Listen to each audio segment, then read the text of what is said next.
ഞാനിന്ന് തയ്യാറാക്കിയിരിക്കുന്നത് പപ്പായ വെച്ചിട്ടൊരു കുർക്കുറയാണ്. കുർക്കുറ എന്ന് പറയുമ്പോൾ കുട്ടികൾക്ക് ഏറ്റവും ഫേവറേറ്റ് ആയിട്ടുള്ള ഒരു സംഭവം തന്നെയാണല്ലോ. അപ്പോൾ അത് ഹെൽത്തി ആയിട്ട് നമുക്ക് വീട്ടിൽ തന്നെ തയ്യാറാക്കാൻ പറ്റുന്നൊരു റെസിപ്പി തന്നെയാണിത്. അപ്പോൾ പപ്പായ കഴിക്കാൻ മടിയുള്ള കുട്ടികൾക്കൊക്കെ ഇങ്ങനെ കൊടുക്കുകയാണെങ്കിൽ അവർ കഴിക്കുകയും ചെയ്തോളും. നമ്മൾ കടയിൽ നിന്നൊക്കെ വാങ്ങുന്ന സമയത്ത് ഒരുപാട് പ്രിസർവേറ്റീവ്സ് ഒക്കെ ചേർത്തിട്ടാണല്ലോ നമ്മൾ കുർക്കുറേ ബിങ്കോ ലൈസൊക്കെ തയ്യാറാക്കുന്നത്. അപ്പോൾ നമുക്ക് വീട്ടിലുള്ള ഇൻഗ്രീഡിയൻസ് വെച്ചിട്ട് ഹെൽത്തി ആയിട്ട് തയ്യാറാക്കാൻ പറ്റുന്നതാണ് ഈ വീഡിയോയിൽ ഉൾപ്പെടുത്തിയിരിക്കുന്നത്. അപ്പോൾ വീഡിയോ സ്കിപ്പ് ചെയ്യാതെ മൊത്തത്തിൽ കണ്ടു നോക്കണേ. വീഡിയോയിലേക്ക് കടക്കുന്നതിന് മുമ്പ് തന്നെ ആ ലൈക്ക് ബട്ടൺ ഒന്ന് പ്രസ് ചെയ്യാൻ മറക്കരുത്. നിങ്ങളിടുന്ന ലൈക്സിനും കമൻറ്റൊക്കെ കാണുമ്പോൾ ഒരുപാട് സന്തോഷമുണ്ട് കേട്ടോ. അപ്പോൾ പിന്നെ സബ്സ്ക്രൈബ് ചെയ്യാതെ കാണുന്നവർ ഒന്ന് സബ്സ്ക്രൈബ് ചെയ്ത് സപ്പോർട്ടുകയും ചെയ്യണേ.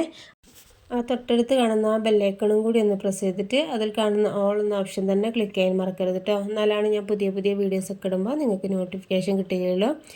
അപ്പോൾ നമുക്ക് പെട്ടെന്ന് തന്നെ വീഡിയോയിലേക്ക് കിടക്കാം. അതിന് വേണ്ടിയിട്ട് ഞാനിതാ പപ്പായ തൊലിയൊക്കെ കളഞ്ഞിട്ട് അതിൻ്റെ സെൻട്രൽ പോർഷനിലുള്ള മൊത്തത്തിൽ കുരുവൊക്കെ ക്ലീൻ ചെയ്തെടുത്തിട്ടുണ്ട്. അപ്പോൾ ഇതുപോലെ നീളത്തിലാണ് കട്ട് ചെയ്തെടുത്തിട്ടുള്ളത്. റൗണ്ട് ഷേപ്പിലാകുമ്പോൾ നമുക്ക് കറക്റ്റായിട്ടുള്ളൊരു ക്രിസ്പി ആയിട്ട് കിട്ടില്ല. അപ്പോൾ ഇതുപോലെ നീളത്തിൽ തന്നെ കട്ട് ചെയ്താൽ മതിയാവും. അപ്പോൾ പപ്പായയുടെ തൊലിയൊന്നും ഒട്ടും തന്നെ ഉണ്ടാവാൻ പാടില്ല കേട്ടോ. അപ്പോൾ ഒരു കയ്പ്പ് ടേസ്റ്റ് ഉണ്ടാവും. അപ്പോൾ അതൊന്ന് പ്രത്യേകം ശ്രദ്ധിച്ചാൽ മതിയാവും. അപ്പോൾ ഞാൻ ഈ ഒരു പാത്രത്തിൽ വെള്ളം വെച്ചിട്ടുണ്ടായിരുന്നു. വെള്ളം ഒന്ന് ചൂടായി വരുന്ന സമയത്ത് അതിലേക്ക് ആവശ്യത്തിനുള്ള ഉപ്പ് ചേർത്ത് കൊടുക്കുന്നുണ്ട്. വെള്ളം ഒന്ന് തിളച്ചതിന് ശേഷം നമ്മൾ കഴുകി വൃത്തിയാക്കി വെച്ചിരിക്കുന്ന പപ്പായ ഇതിലേക്ക് ഇട്ട് കൊടുക്കുന്നുണ്ട്. അപ്പോൾ ആദ്യം തന്നെ നമ്മൾ വെള്ളത്തിൽ ഇട്ട് കൊടുത്തിട്ട് തിളപ്പിക്കാനായിട്ട് വെക്കരുത്. അപ്പോൾ നമുക്ക് കറക്റ്റായിട്ട് ക്രിസ്പായിട്ട് കിട്ടില്ല, കുഴഞ്ഞു പോകാനൊക്കെ ചാൻസ് ഉണ്ട് കേട്ടോ.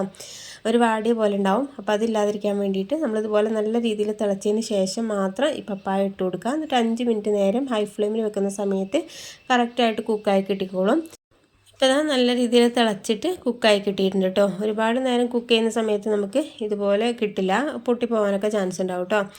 അപ്പോൾ ഫ്ലെയിം ഒന്ന് ഓഫ് ചെയ്തിട്ട് ഈ വെള്ളത്തിൽ നിന്ന് കോരി എടുക്കുന്നുണ്ട്. ഈ വെള്ളത്തിൽ തന്നെ വെക്കണ്ട കേട്ടോ, കോരി എടുക്കാനായിട്ട് പ്രത്യേകം ശ്രദ്ധിക്കണേ. എന്നിട്ട് വേറെ പ്ലേറ്റിലേക്ക് ഞാൻ വെച്ച് കൊടുക്കുന്നുണ്ട്. വെള്ളമൊക്കെ മൊത്തത്തിൽ ഊറ്റിയെടുത്തതിന് ശേഷമാണ് ഈ ഒരു പാത്രത്തിലേക്ക് ഞാൻ ഇട്ട് കൊടുത്തിട്ടുള്ളത്.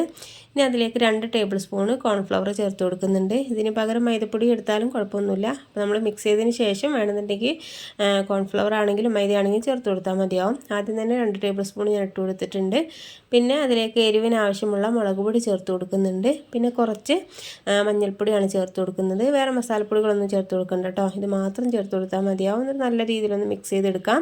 അപ്പോൾ നമ്മൾ പപ്പായ കുക്ക് ചെയ്യുന്ന എടുത്ത സമയത്ത് ഉപ്പ് ചേർത്ത് കൊടുത്തിട്ടുണ്ടായിരുന്നല്ലോ. അപ്പോൾ നമ്മൾ മിക്സ് ചെയ്തതിന് ശേഷം ഉപ്പ് വേണമെന്നുണ്ടെങ്കിൽ ചേർത്ത് കൊടുത്താൽ മതിയാവും. അപ്പോൾ കുറച്ച് ഉപ്പിൻ്റെ കുറവുണ്ടായിരുന്നു കേട്ടോ. അപ്പോൾ ഞാൻ കുറച്ചുകൂടി ഉപ്പ് ചേർത്ത് കൊടുക്കുന്നുണ്ട്. അപ്പോൾ ഒന്നുകൂടി ഒന്ന് മിക്സ് ആക്കി കൊടുക്കുന്നുണ്ട് കേട്ടോ. അപ്പോൾ കറക്റ്റായിട്ട് സെറ്റായിട്ട് കിട്ടിക്കോളും. ഇനി നമുക്ക് റെസ്റ്റ് ചെയ്യേണ്ട കാര്യമൊന്നുമില്ല. ഈ സമയത്ത് എണ്ണ ഒന്ന് ചൂടാക്കാൻ വെച്ചിട്ടുണ്ടായിരുന്നു. ഓയിലൊന്ന് ചൂടായി വരുന്ന സമയത്ത് അതിലേക്ക് നമ്മൾ മാറ്റി വെച്ചിരിക്കുന്ന പപ്പായയുടെ പീസുകളൊക്കെ ഇട്ട് കൊടുക്കാം. കുറച്ചായിട്ട് ഇട്ട് കൊടുത്താൽ മതിയാവും കേട്ടോ. ഇട്ട് കൊടുത്തതിന് ശേഷം ഒരു മീഡിയം ഫ്ലെയിമിൽ വെച്ചിട്ട് കുക്ക് ചെയ്തെടുക്കുക. അപ്പോൾ നല്ല രീതിയിൽ ക്രിസ്പി ആയി കിട്ടിക്കോളും. ഹൈ ഫ്ലെയിമിൽ വെക്കുന്ന സമയത്ത് നമുക്ക് കറക്റ്റായിട്ട് കിട്ടില്ല, പെട്ടെന്ന് കരിഞ്ഞ് പോകാനൊക്കെ ചാൻസ് ഉണ്ട്. ഒരു 10-15 സെക്കൻഡ് കഴിഞ്ഞതിന് ശേഷം മാത്രം ഇതുപോലെ എന്തെങ്കിലും ഇളക്കി കൊടുത്തിട്ട് ഫ്രൈ ചെയ്തെടുത്താൽ മതി. പെട്ടെന്ന് എന്തെങ്കിലും ഇളക്കി കൊടുക്കുന്ന സമയത്ത് ഈ മസാലയ്ക്ക് എണ്ണയിലേക്ക് പോകാനൊക്കെ ചാൻസ് ഉണ്ട് കേട്ടോ. ഒരു 15 സെക്കൻഡിന് ശേഷം മാത്രം ഒന്ന് മറിച്ചിട്ട് കൊടുത്താൽ മതി. ഇപ്പോൾ ഇതാ ഒരു 3 മിനിറ്റിന് ശേഷം കറക്റ്റായിട്ട് സെറ്റായിട്ട് കിട്ടിയിട്ടുണ്ട്. മീഡിയം ടു ലോ ഫ്ലെയിമിൽ വെച്ചാൽ മതി, അത് പ്രത്യേകം ശ്രദ്ധിക്കുക കേട്ടോ. അപ്പോൾ അതാ കറക്റ്റായിട്ട് ക്രിസ്പിയായിട്ട് കിട്ടിയിട്ടുണ്ട്. ഇപ്പോൾ ഇത്രയേ ഉള്ളൂ, നമുക്ക് ടേസ്റ്റി ആയിട്ട് ഉണ്ടാക്കാനായിട്ട് കഴിയുകയും ചെയ്യും. അധികം ഇൻഗ്രീഡിയൻസും വേണ്ട, കുട്ടികൾക്ക് ഹെൽത്തി ആയിട്ട് നമുക്ക് വിശ്വസിച്ച് കൊടുക്കാൻ പറ്റുന്ന ഒരു കുർക്കുറ തന്നെയാണിത്. അപ്പോൾ പപ്പായ ഉണ്ടാകുന്ന സമയത്ത് ഇതുപോലെ ഒന്ന് ട്രൈ ചെയ്ത് നോക്കാനും പിന്നെ അതിന് ശേഷം ഒന്ന് ഫീഡ്ബാക്ക് അറിയിക്കാനും മറക്കരുത്. വീഡിയോ നിങ്ങൾക്ക് ഇഷ്ടപ്പെട്ടിട്ടുണ്ടെന്നുണ്ടെങ്കിൽ ലൈക്ക് ചെയ്യാനും പിന്നെ ഫാമിലി ഫ്രണ്ട്സിനൊക്കെ ഒന്ന് ഷെയർ ചെയ്യാനും മറക്കരുത്. അപ്പോൾ ഇതിനേക്കാളും നല്ല കിഡിലൻ വീഡിയോയുമായിട്ട് നമുക്ക് വീണ്ടും കാണാം. Okay, thank